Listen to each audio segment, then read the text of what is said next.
que puso levadura en la masa de pan. Y la levadura, como ya lo expliqué, representa lo malo, lo que corrompe, lo que daña, todo en lo cual la levadura se encuentra. Pero también hay buenas nuevas en las 7 parábolas que tenemos aquí, y hoy vamos a estudiar el misterio de la perla preciosa.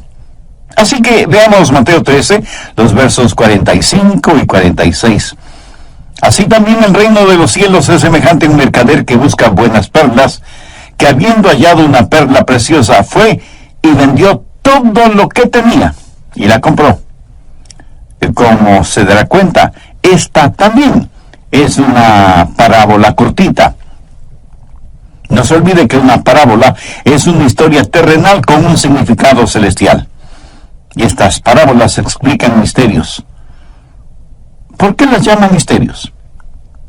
Por lo que nos dicen los versos 10 y 11 de este capítulo 13 de Mateo. Entonces, acercándose los discípulos, le dijeron: ¿por qué les hablas en parábolas? Y en respondiendo les dijo: porque a vosotros os es dado saber los misterios del reino de los cielos, mas a ellos no les es dado. Así que estos son misterios maravillosos, sagrados secretos que Dios nos permite saberlos. Y aquí tenemos la historia de una perla preciosa. Un mercader, digamos un hombre de negocios en nuestros días, que tiene fascinación por las perlas, viaja alrededor del mundo y en cierto lugar encuentra una perla extraordinaria, preciosa, indescriptible. Pero para poder comprarla, tiene que vender todo lo que tiene. No pierda de vista el hecho de que Jesús dijo que esta es una parábola referente al reino de los cielos. He estado pensando en este mensaje desde hace mucho tiempo atrás, por lo que hace algunos años recorté un artículo de prensa que traía la historia y la fotografía de una perla, y me quedé realmente sorprendido.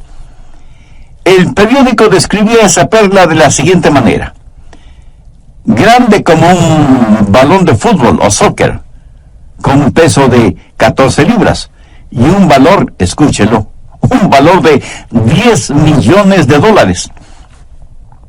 La perla tiene una historia tan valiosa como su precio. Se estima que tiene unos 6,000 años de antigüedad y se la encontró en las Filipinas en 1934. Fue encontrada por un nativo nadador de perlas, o buscador de perlas, quien se ahogó tratando de arrebatar de esa perla a una gigantesca ostra. Por eso su precio de $10 millones se lo considera una verdadera ganga, y algunos conocedores dicen que vale mucho más. Cuando leí ese artículo, lo recorté, lo archivé y pensé: esto me recuerda de la parábola de la perla de gran precio. No creo que ninguna otra de las 7 parábolas en Mateo 13 haya sido más mal interpretada que esta de la perla de gran precio. Le diré cómo es mal interpretada, y luego lo que yo creo es la verdad en lo concerniente a la perla de gran precio. La interpretación generalizada en la literatura cristiana es que el mercader u hombre de negocios representa al pecador que está buscando al Señor Jesucristo, que está en busca de Dios. Mi amigo, esa interpretación es obviamente incorrecta, porque el pecador nunca está en busca de Dios, aunque hay algunas excepciones. Por el contrario, el pecador nunca toma la iniciativa para encontrar a Dios. Dios es quien toma la iniciativa. Permítame probarle esto. Busque Romanos 3:11. No hay quien entienda. No hay quien busque a Dios.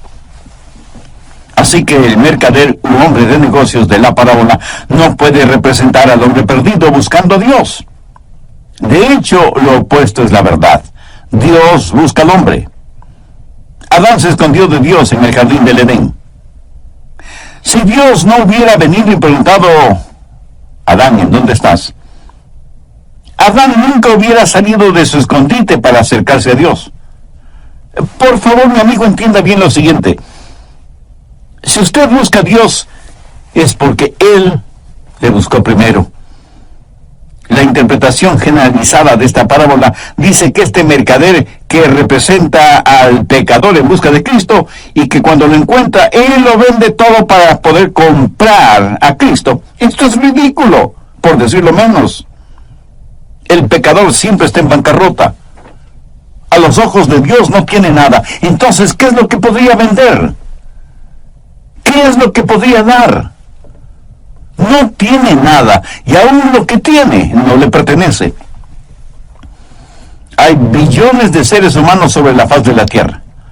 Si los pusiéramos uno junto a otro, formarían una hilera de personas tan larga como para ir a la luna y regresar a la tierra varias veces.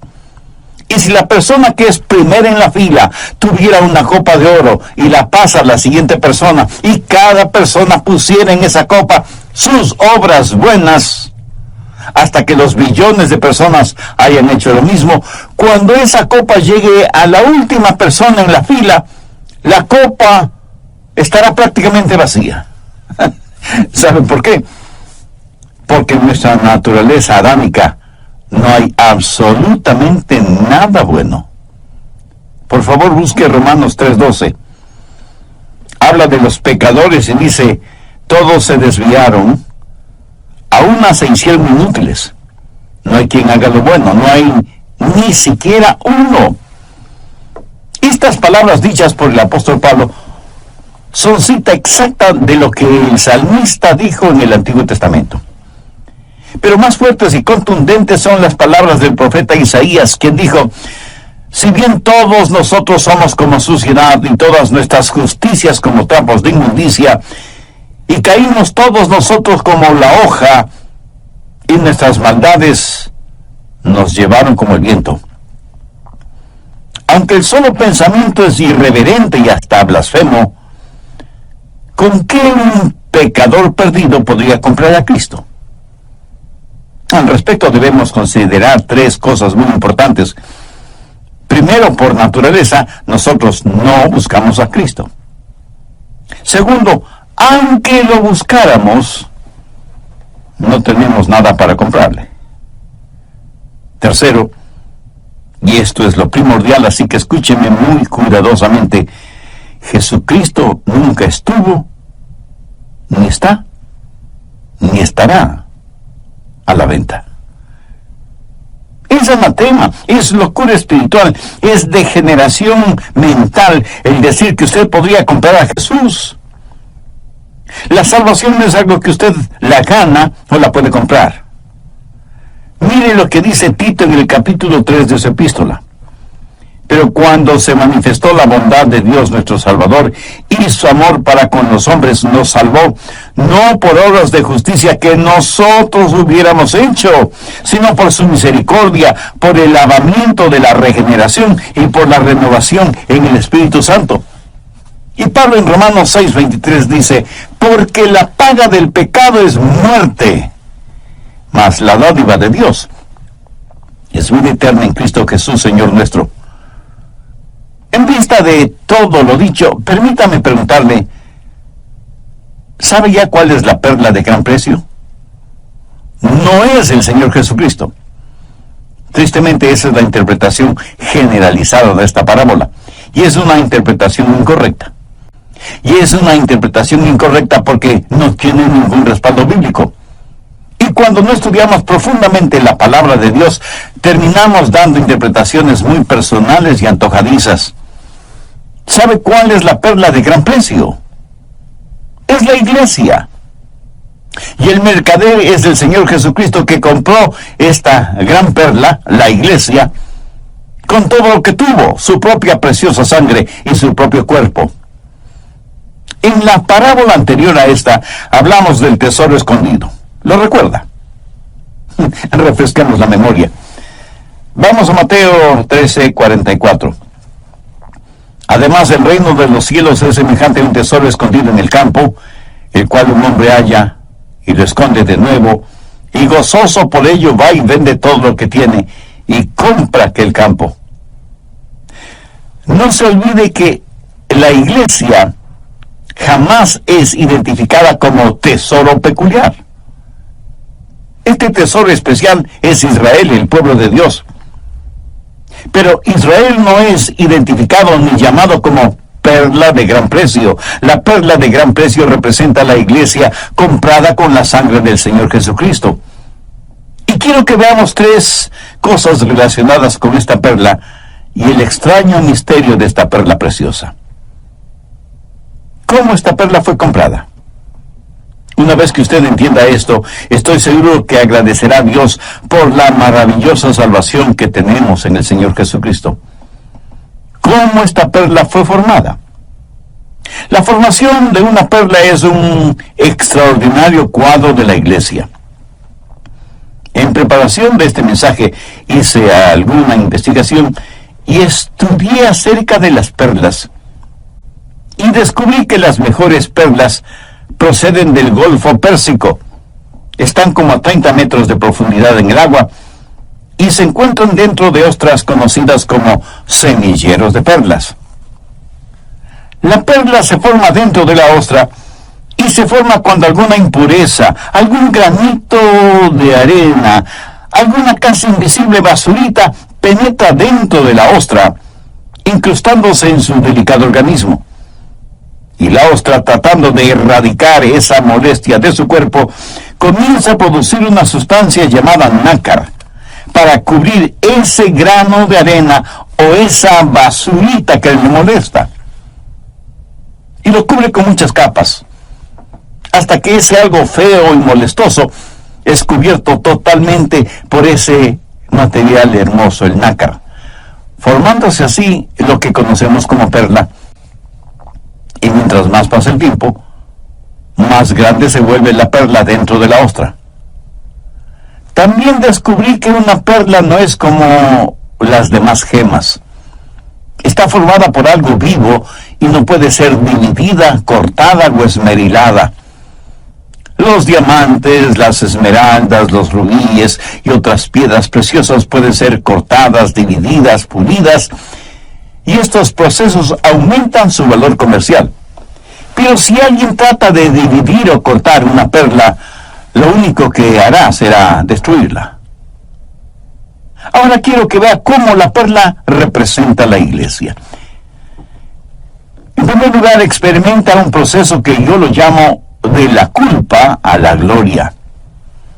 El pecado en nuestra vida es como un grano de arena, como la basura que invade nuestro ser interior, nuestro yo espiritual. Pero cuando nos arrepentimos, la palabra de Dios dice que Él no se vuelve a acordar de nuestro pecado. ¿Por qué? Porque está cubierto por su gracia. Él fue herido y molido por nuestras transgresiones. Él tomó nuestros harapos de iniquidad y los ha revestido con el nácar de su gloria. Y como la perla, la iglesia ha ido desde lo horrible del pecado a las alturas sublimes de la gloria. La perla que estuvo hundida en las profundidades del océano ha sido subida hasta la superficie y ha sido preparada para estar en el seno del Padre, para demostrar la gloria de Dios y para brillar celestialmente para siempre. Desde lo más profundo hasta lo más alto, de la oscuridad a la luz. No hay lugar más oscuro que el interior de una ostra en el fondo del océano. La perla traída de la oscuridad a la luz es una gema que no solo absorbe la luz, sino que también la refleja. Por lo tanto, es un perfecto simbolismo de la iglesia, porque como la iglesia, la perla experimenta dolor antes de la gloria, está en oscuridad antes de salir a la luz.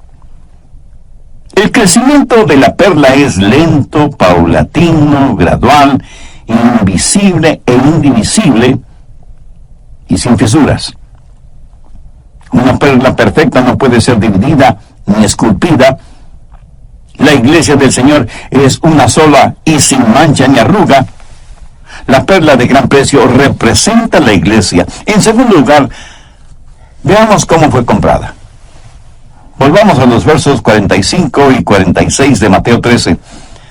También el reino de los cielos es semejante a un mercader que busca buenas perlas, y que habiendo hallado una perla preciosa, fue y vendió todo lo que tenía y la compró.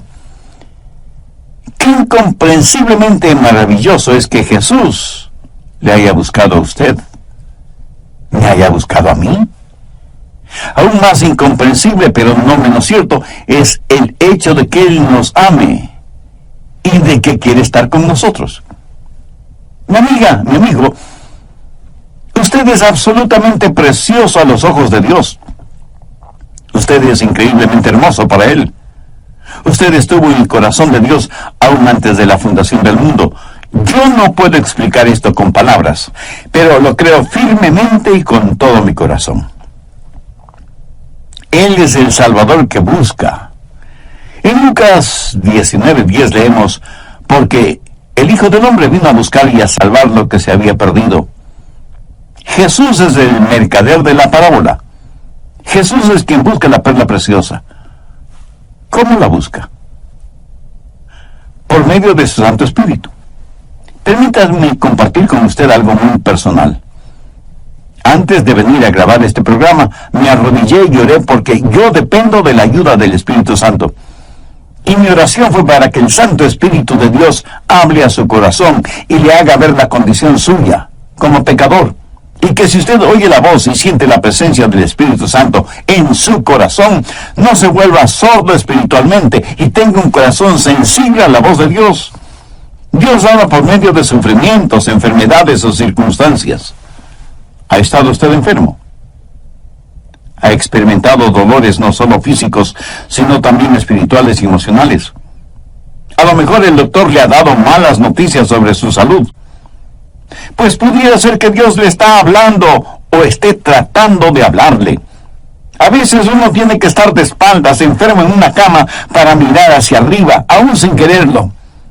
Dios nos busca aún medio de nuestros quebrantos, y por experiencia personal digo que no pocas veces un servicio fue, y entrando él en la barca se sentó, y toda la gente estaba en la playa.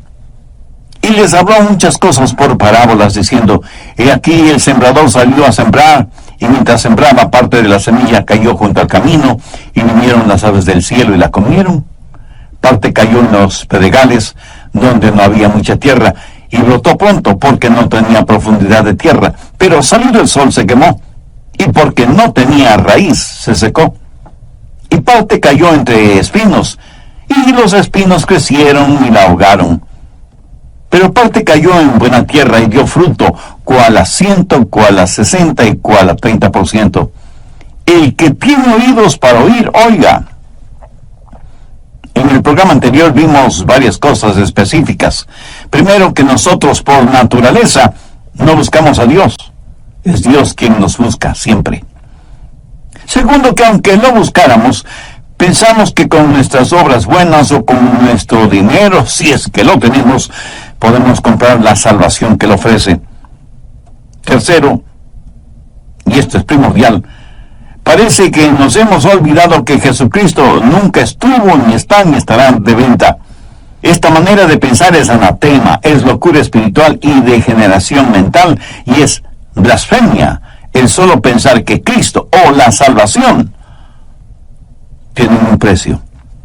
La salvación no es algo que usted o yo podemos ganar por méritos propios y comprarla con determinada cantidad de dinero. También empezamos a ver cómo la perla de gran precio representa la iglesia y cómo esta perla fue comprada. Vimos los versos 45 y 46 de Mateo 13.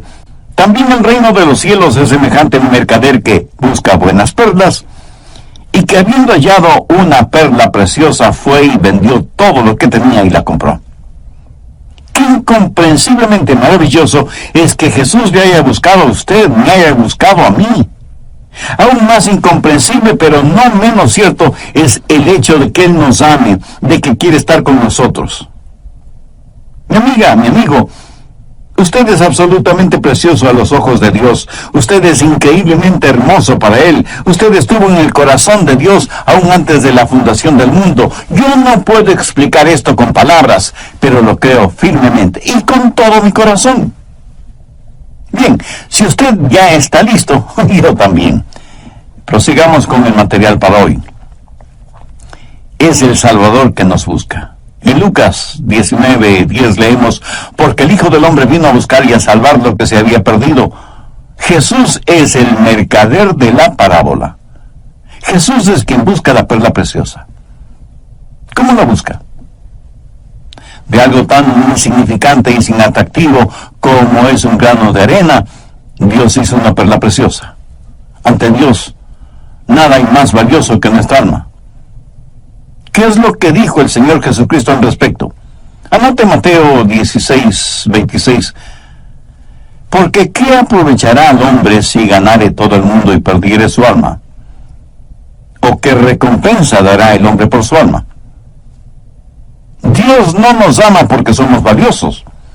Somos realmente valiosos porque Dios nos ama y toda su atención está centrada en nosotros.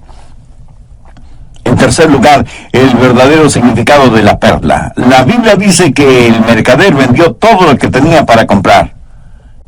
Esa es la razón por la que creo que es una ilustración, un cuadro, un símbolo del Señor Jesucristo. Anote el margen 2 Corintios 8, verso 9. Porque ya conocéis la gracia de nuestro Señor Jesucristo, que por amor a nosotros se hizo pobre, siendo rico, para que vosotros con su pobreza fueseis enriquecidos. Cuando un hombre vende absolutamente todo lo que tiene, ¿sabe cómo queda ese hombre? Ese momento, pues queda en bancarrota. Ahora, escúchenme cuidadosamente. Jesús dejó su cielo, su lugar privilegiado junto al Padre. Piensa en el precio que él tuvo que pagar al convertirse voluntariamente en un pobre, verdaderamente pobre. Tanto así que él mismo declaró, las zorras tienen guaridas y las aves de los cielos, mas el Hijo del Hombre no tiene donde recostar la cabeza. Jesús vino a un pesebre para que nosotros podamos ir a un palacio. ¿Ha pensado usted alguna vez seriamente en los sufrimientos de Jesús? ¿En el precio que él tuvo que pagar para comprar la perla de gran precio?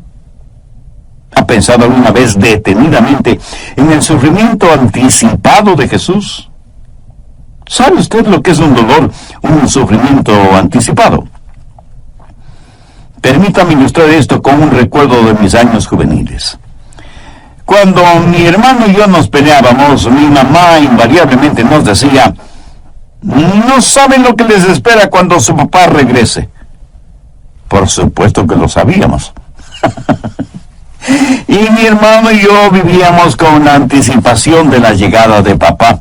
Y debo confesar que la anticipación de la paliza que nos daría era peor que la paliza misma. Jesús desde sus años juveniles estuvo consciente de lo que vendría. Anticipaba su futuro. Desde jovencito vivió bajo la sombra de la cruz. El Salmo 88:15 es un salmo profético que se refiere a Jesús y dice, yo estoy afligido y menesteroso. Desde la juventud he llevado tus terrores. Seguramente cada viruta le traía a la mente la cruz en la cual sería crucificado. Cada clavo le recordaría de los enormes clavos con los cuales atravesarían sus manos y sus pies.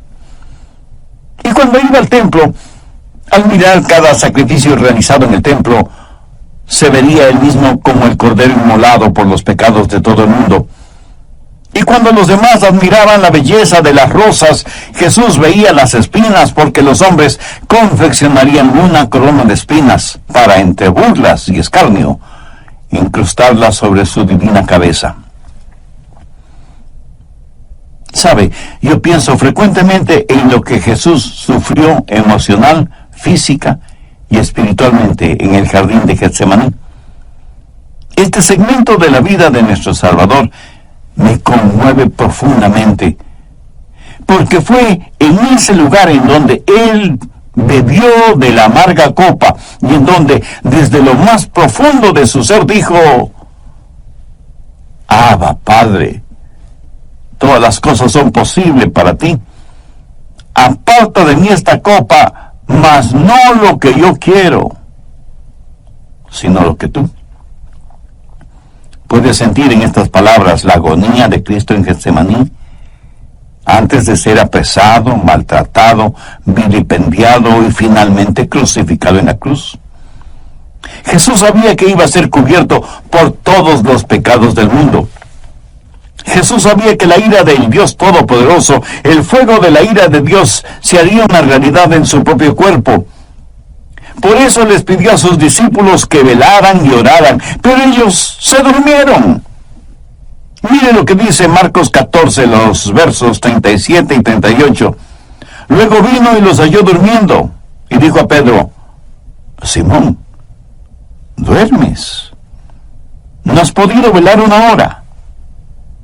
Velad y orad, para que no entréis en tentación. Los discípulos durmiendo, la ciudad dormida. Pero desde ese instante en Getsemaní, Jesús no cerraría sus ojos sino hasta el momento de su muerte en la cruz del Calvario. Getsemaní, un hermoso jardín durante el día. Ese momento y por la noche se convirtió en un lugar oscuro y de angustia para Jesús.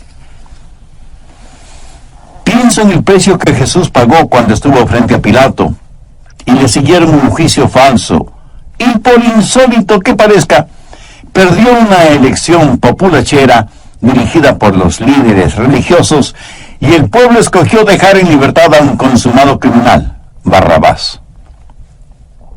Pienso en las obscenidades que habrán proferido los soldados romanos cuando desnudaron a Jesús para azotarle, para escupirle en el rostro, para alarle de su pelo y su barba.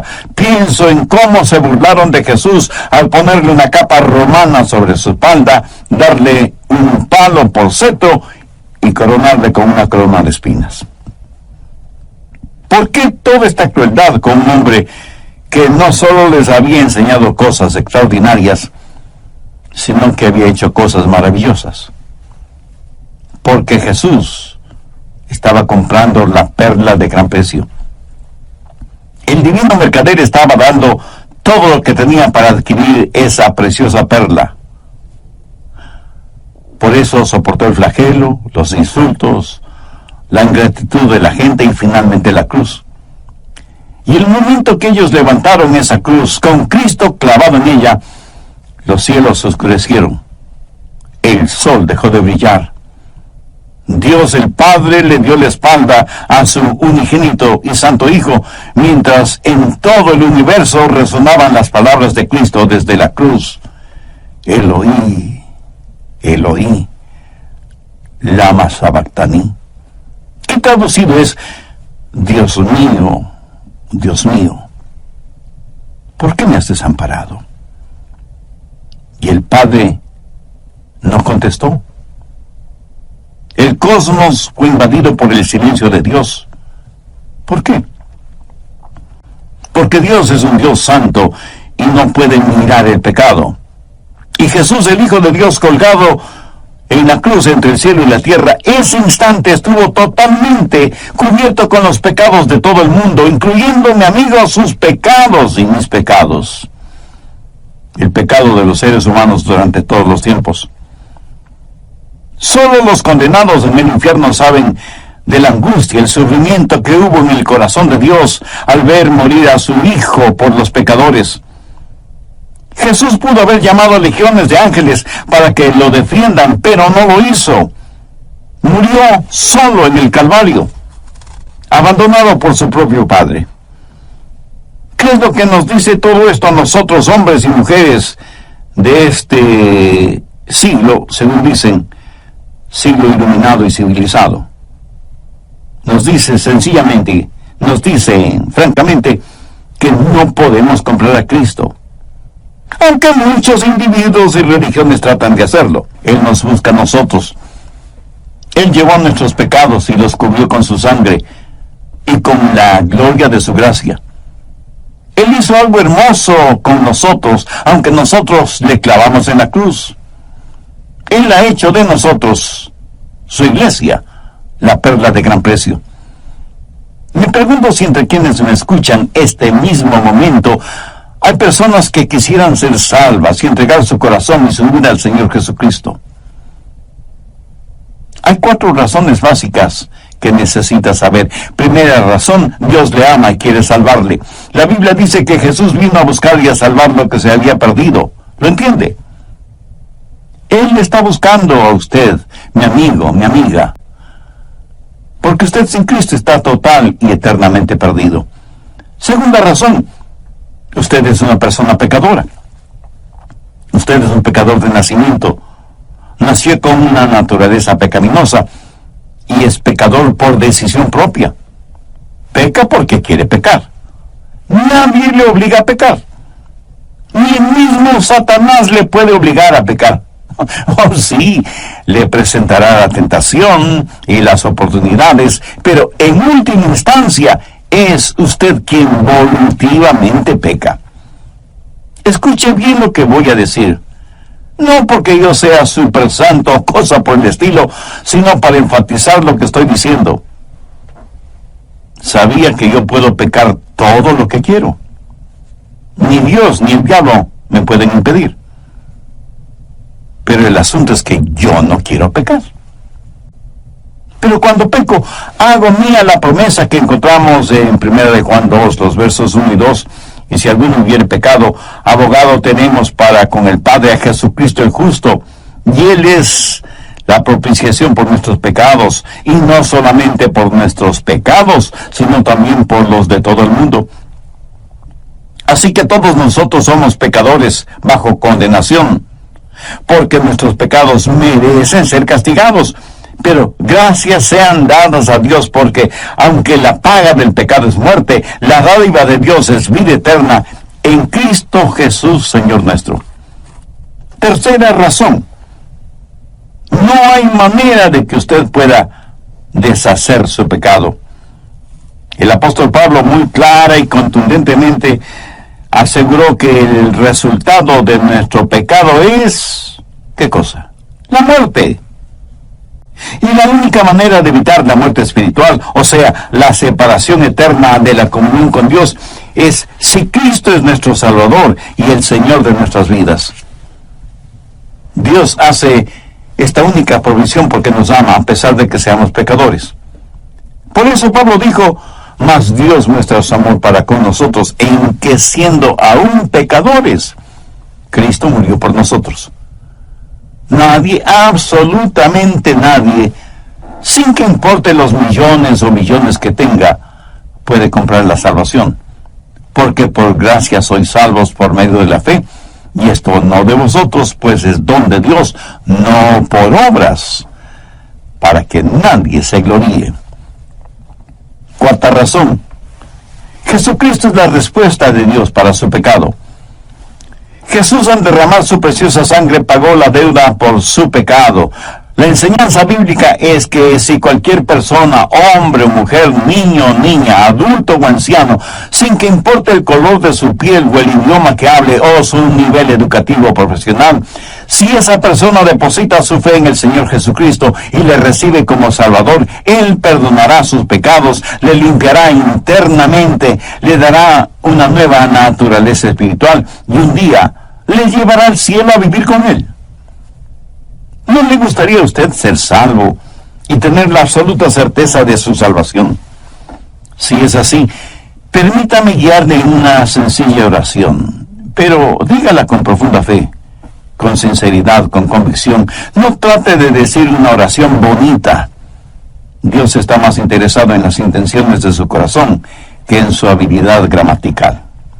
Diga, querido Dios, sé que me amas y quieres salvarme y hacerme una nueva criatura. Me reconozco pecador delante de ti, merecedor de tu justo juicio. Pero vengo a ti en busca de tu gracia y misericordia, en los méritos de tu amado Hijo, el Señor Jesucristo, quien entregó su vida en la cruz del Calvario para perdonarme, limpiarme, sanarme y darme una vida nueva y abundante.